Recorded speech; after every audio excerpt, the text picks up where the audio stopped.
The Philippine Air Force is stepping into the future with modern missiles like the AIM-9L Sidewinder, Python 5, and I-Darby. But what about the aging AIM-9B Sidewinder missiles still sitting in storage? Are they destined for museum displays? Or is there a smarter, more strategic use for these retired warfighters? Let's dive into the story of how forgotten weapons could become frontline defenders once again. For decades, the AIM-9B Sidewinder was the go-to air-to-air missile of the Philippine Air Force. It served proudly aboard the F-86 Sabre, F-5 Freedom, Fighter, and F-8 Crusader. First introduced in the 1950s, the AIM-9B was revolutionary in its time. But technology has since left it behind. Now, with the PAF equipped with advanced missiles like the Python 5 and I-Darby, the AIM-9B is officially retired. Or is it? According to sources, including Bonds QPH, a significant stockpile of these older Sidewinders remains in storage, well-maintained but unused.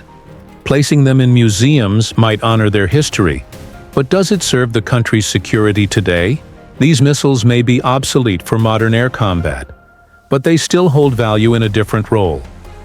In today's security landscape, where drones, suicide UAVs, and cruise missiles are increasingly used in warfare, having layered air defense is more important than ever.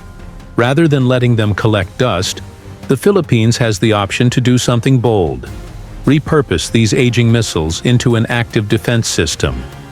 Enter the Gravehawk air defense system, a creative and effective response from the United Kingdom during the Ukraine war.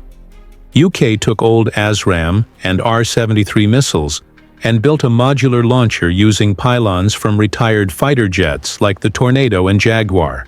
These launchers were mounted on flatbed trucks or inside shipping containers, paired with electro-optical targeting systems and command modules, all controlled from a vehicle. Dubbed Frankensam, this system proved deadly effective against drones and low-altitude threats. Developed in just 4 months, Gravehawk was deployed in Ukraine by 2023 and has seen real combat success. Could the Philippines build a Gravehawk-style system using its AIM-9B inventory? The answer is a resounding yes, and here's why. The infrastructure already exists: spare pylons, electronics expertise, and a growing local defense industry. With the AIM-9Bs still viable for short-range engagements, the missiles could be integrated into a mobile ground launcher. A localized system could provide affordable protection for key installations, radar stations, military camps, and even coastal outposts, filling gaps not yet covered by high-end systems like Spider. It wouldn't replace modern systems, but it could complement them, offering flexible, layered defense across the archipelago. Even better, the Philippines already has a memorandum of understanding with the United Kingdom, the very country that pioneered Gravehawk. This opens the door for technical cooperation, design adaptation, or even joint production. In a rapidly shifting regional security environment, waiting years for foreign deliveries may leave critical areas exposed. Systems like this can be built in months and deployed where they're needed most. The story of the AIM-9B isn't over.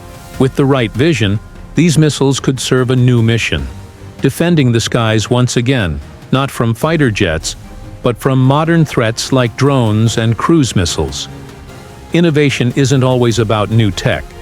It's about making smart use of what you already have. And for the Philippine Air Force, Gravehawk-style systems might just be the smartest move yet. Should the PAF build a Gravehawk PH? Let us know in the comments. Don't forget to like, subscribe, and hit the bell icon for more updates on Philippine defense and military innovation. Thank you for watching. See you in the next video.